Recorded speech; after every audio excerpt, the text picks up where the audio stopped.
Greta Houston feels lucky to be alive. I got a serious infection from a simple procedure. Back in '99, she needed a bunion removed from her foot and checked into the renowned George Washington University Hospital in D.C. Days after her procedure, she registered a 104-degree fever and was rushed to a different hospital. You spent 10 days in the hospital as a result of all this? I did, and I had antibiotics pumped into my veins every 8 hours. Why was that necessary? To save my life. Houston sued George Washington, blaming the infection on negligence during surgery. The hospital denied fault but paid a small settlement back in 2004. 15 years later, the government is finally cracking down on hospitals in an effort to reduce infection rates. Now, GW is on the first ever list of hospitals penalized by the federal government for having too many hospital-acquired conditions like blood or urinary tract infections. It's just appalling.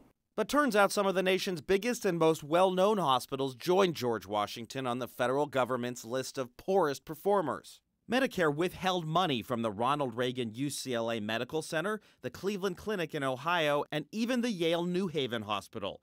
It's part of a Get Tough approach the Centers for Disease Control supports, saying more than 700,000 patients still acquire hospital infections each year. Around 70,000 of those people will die while they're in the hospital.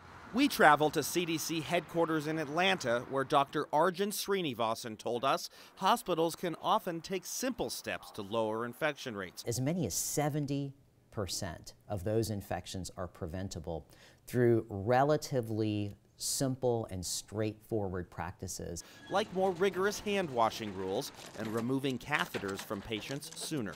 But some hospitals feel unfairly singled out. The bigger the hospital is, the more likely they are to be penalized. You know, some of these larger hospitals do tend to admit larger numbers of patients.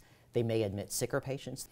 But I think an important message to note is that there are also some very large hospitals with extremely low infection rates. And just because you're a big hospital doesn't go hand in hand that you have to have a high infection rate.